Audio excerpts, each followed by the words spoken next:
Hello everyone, welcome back. Today is going to be part 2 of my deep dive of The Condemned. If you missed part 1, the link to go watch that video will be in the description, or you can click on it at the end of this video. Again, for anyone watching, I want to remind you that this video, like the last one, will contain spoilers, so click off this video if you currently plan on reading The Condemned and don't want anything spoiled. I'll try to keep it relatively light, but they will exist.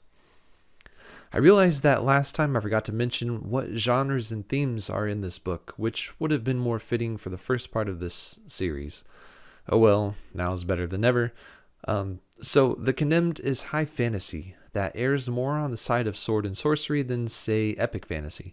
And this book has some really fun things that I wanted to highlight real quick, such as swordplay, magic, a very light love story, multiple villains or antagonists if you want to get technical, and a fairly large cast. It also has themes of heroism, selflessness, internal conflict, and some others.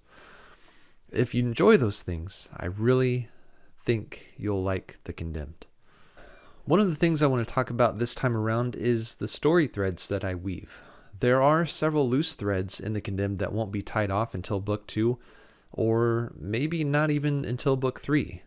Why did I do this? Even in its infancy, I set out to build a story that spanned multiple books, and I wanted the story to be multifaceted.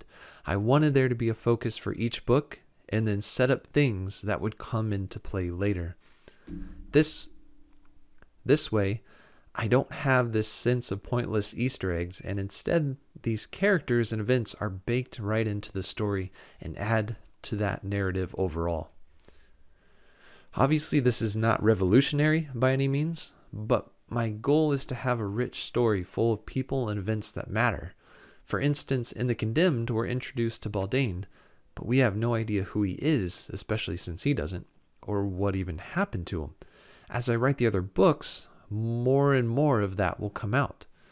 We're also introduced to Sovereign Nathalia, and while we learn some more about her in book 2, I also have an adjunct narrative on her, where she came from, some of her history, and more that I won't spoil. This allows the reader to dive into the character, which can help shape the reader's understanding of why she is the way she is in the book. And then we have Barda. I'm planning an adjunct narrative for her as well, which will tell the story of how she came to be who she is. We also know some of who she is from The Condemned because we know she's the granddaughter of Aeneas, a knight of Blacklaw, and we know he taught her a lot of things, but there's a lot in her history that we don't get to see in The Condemned. Speaking of adjunct narratives, I didn't want to do side stories that had no direct tie-in or connection to the main trilogy. I wanted them to act, as I've said, as a complement to the main trilogy, giving histories that shape and give context to the current events and characters.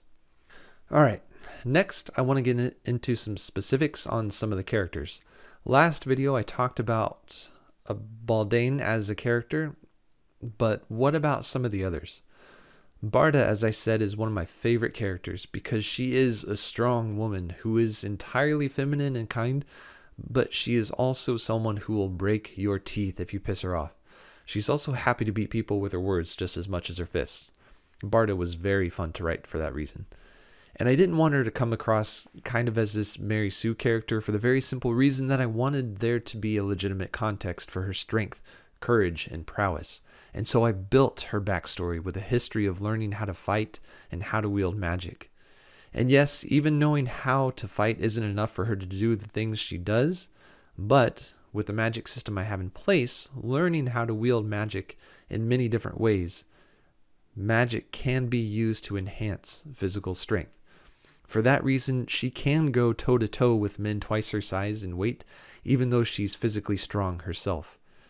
Pretty early on, I imagined Gina Carano playing Barda, if that kind of gives you any context for her level of physical size and muscle.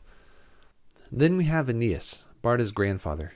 Aeneas, now blind and old, was once a knight of Blacklaw, a legendary order of freedom fighters in Timlin during a time when villainy was rampant in and around the city. Aeneas was a little difficult to write because I wanted him to allow the reader to peek into what it meant to be a knight of Blacklaw and allow the reader to just get a taste for his brilliant mind. because Aeneas helped found the Knights of Blacklaw, and he wasn't just skilled at fighting.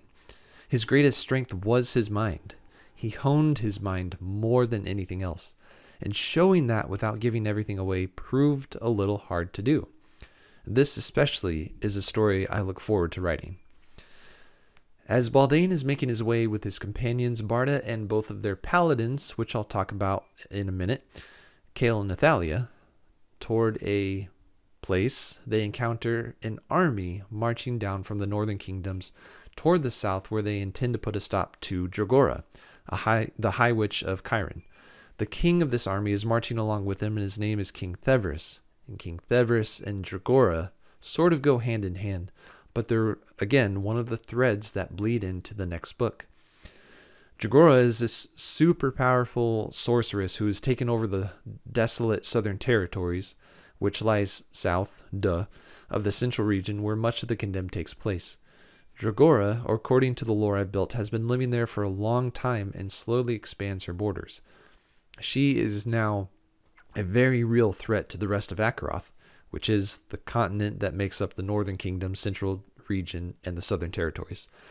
And King Thevrus is the king of one of several kingdoms who have pledged to meet that threat. King Thevrus is a very powerful elder race who is also the embodiment of meekness. Many times in fantasy we see monarchs who are corrupt, evil, greedy, and compromised. So I wanted to do something different with this character. I wanted a king who was selfless, meek, and caring almost to a fault, but still retain that incredible sense of authority and literal power that Thevrus possesses. And Dragora is still a bit of a question mark. I've built some of her backstory and origins, but I don't have her quite as fleshed out as I'd like. And I'm not talking about, I don't say not enough, as in not enough to write her as a compelling character who feels like an important part of the story. For me, not enough means sort of that iceberg principle. I want to show 10% and know the other 90% of what's beneath the surface. Right now, I know about 40% of that full 90 that I want to know. Now, Kale and Nathalia, the paladins I mentioned earlier, are Baldain and Barda's paladins, respectively. Kale is an elder race, and Nathalia is an elvenkind, and they were, and still are, a part of Timlin's Paladin Guild. The Paladin Guild acts as sort of a group of mercenaries for the city, taking and fulfilling contracts for coin that no one else maybe could do or would do for one reason or another. However, it sort of belongs to the sovereign in that she is legally allowed to assign paladins to certain tasks that might benefit the city of Timlin, and one of those things is assigning them to officially recognized heroes. As the story goes on, Barda and Baldain are officially recognized by Sovereign Athaliason as heroes and are assigned paladins, which is Nathalia and Kale's introductions into the story. Now, both of them have threads that will linger into book 2 as well, so there's more of them to come, at least in a manner of speaking. I won't say more than that. Kale and Nathalia were introduced as part of the ensemble for several reasons, but for one, anytime you have a journey story or fantasy that's sort of on this large scope, having more than just one or two people multiplies the story dynamics. It's also a need simply because it allows more interesting situations and greater dialogue variety, as well as helping to build your world. Kale and Nathalia absolutely were an answer to a contextual situation within the story, but they were also an answer to a literary situation. Anytime you have characters in your story, as long as you're able to include different perspectives, experiences, and backgrounds, though this isn't always a complete necessity, it will typically add something great to the story. And Kale and Nathalia couldn't really be any more different than they are in a lot of ways, even though they're both from the Paladin Guild. The last character I want to talk about is Korin. If you watched part 1, you know that Korin is the primary antagonist in the Condemned, and he's also an Abandoned. When I first drafted the Condemned, I messed this character up a bit. Sort of like writing Baldain, who's a character with no memory or past. How do you write a character that's lost his mind? Well, to start, I'll point out that Korin does speak. It's not like he mumbles, but his words are just kind of a jumbled, incoherent mess. So I had to give Korin situational context so that the reader could understand and navigate what's going on. One of these scenes has someone present who can understand him, and another scene mostly explains what's going on where the action serves as a context rather than anything that's said.